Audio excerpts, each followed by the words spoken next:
Well, hello guys, Erica Hargaden here, certified child sleep consultant with my private practice Babogue.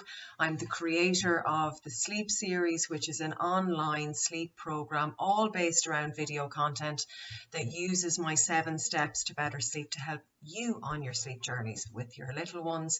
And I'm a mum of 3. So there's very little that I haven't seen on the sleep front with my own guys.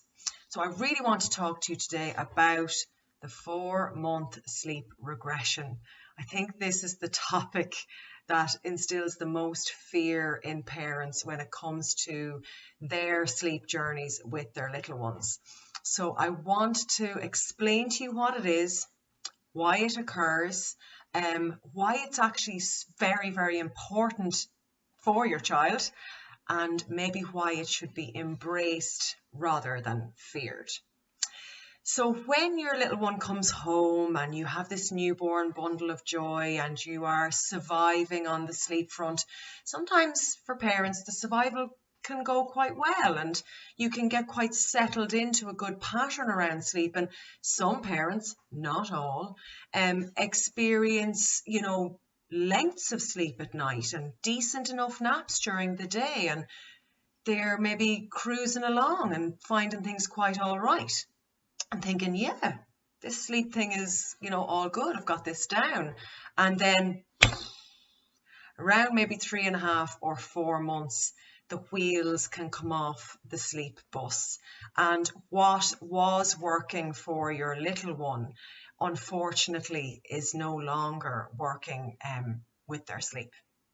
So prior to 4 months, your baby's sleep is really, really not organized. And this is because prior to 4 months, your child actually doesn't possess any circadian rhythms. These circadian rhythms are formed around 4 months of age. But what are circadian rhythms?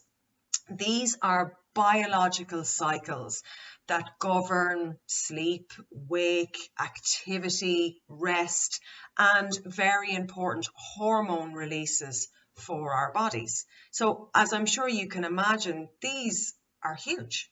These being part of your child's development is massive. It's a huge developmental milestone for your child. So basically, their sleep cycles, their wake cycles form prior to 4 months. They really aren't there. So it is unfortunately a big developmental milestone that does very often have quite a negative impact on sleep. But really, it isn't a regression, because that kind of doesn't sit very well with me. It's actually a massive progression, a huge progression for your child. And regressions, as they're framed around sleep, are very often down to big progressions for your child. So around this time frame, you're going to see changes with your baby. Maybe they're going to start rolling. Maybe their communication goes up a notch. Things start to happen. You might even start to see kind of back and forth attempts at crawling and maybe pushing themselves up, and things start to happen that show developmental progression that is in line with these formations of circadian rhythms, but also in turn, unfortunately, have this negative impact on sleep for your child. But what's happening is your child's sleep is starting to get more organized and starting to actually mature.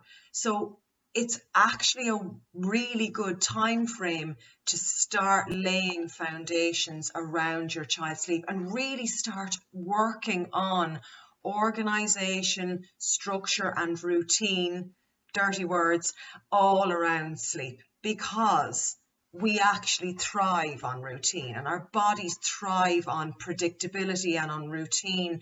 And by putting these things in place around 4 months of age and even a little bit earlier can really help in dealing with the impact that this 4-month sleep regression has. So rather than continuing to fear it, I actually would embrace anticipating it and embrace this happening, because it's a great time to work on forming routine around natural sleep rhythms for your child's age range, and bring them on a path to more structure around their sleep and to more consolidated nights. So potentially maybe sleeping for longer stretches, which is really the holy grail, and it's the thing that you guys are seeking the most. So as I said, like looking at routine, looking at their sleep environment and making sure that it is as supportive as possible around their sleep, and looking at starting to embrace promotion of self-soothing. So looking at your child, maybe starting their journey around more independent sleep. Because at this age range, and with the 4-month sleep regression coming into play, perhaps what you have been doing around settling your child to sleep now is not working as well as it was. So maybe you were feeding them to sleep and they were sleeping for long periods of time, but now you're still feeding them sleep, but they're now not holding those sleep cycles. You know, they're waking up. Then it's maybe time to start looking at fading out your feeding to sleep, or rocking or rolling or patting or whatever you have been doing, and start encouraging yourself and your baby towards more independent sleep for them. So going to sleep themselves.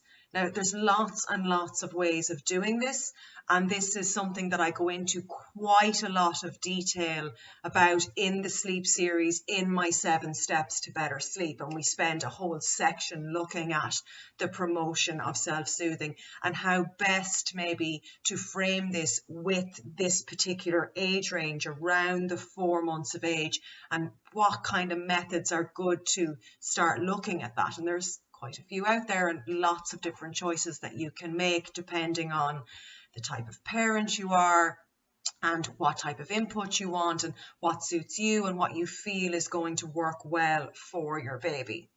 So trying to move away from associations, sleep associations that can form around rocking, rolling, feeding, patting, those kind of things, because these can become quite ingrained at this age range. But don't panic, because you can still get on top of this as your sleep journey with your baby evolves. I just find when the regression hits, parents try to do more and more of these things rather than maybe trying to pare it back, which is maybe the right way to get your child this skill. So sleep is very much a learnt behavior, and one that is a skill set.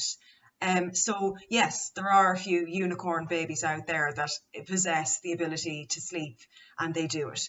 But more often than not, leading your child on the path to the settled sleep that you desire is what you're going to have to do. Lead them on that journey, and starting that journey around this age range and around this regression period is a good marker. Now, this is a time frame that I think is a good one to look at the soother if you're using it and get rid of it. I find that use of the soother and taking it away at this age range will allow your child to really grasp these self-soothing skills themselves and really set them off on this independent sleep themselves. Now, this is parental choice. This is down to what you feel is right for you, what you feel is right for your baby. But if somebody was working with me directly, I would make a recommendation around it. I wouldn't enforce it, but I would certainly make a recommendation around it, because in embracing these huge developmental changes that are happening in your child, you are giving them the skill set around sleep and being able to settle themselves to sleep and being able to maintain sleep. So I plan on doing a bit more around this age range and topics that are associated with this particular age range of around 4 to 6 months and what happens. So keep an eye out for those. If you want to know more about me, you can check out my website, babogue.com. Thanks a mil.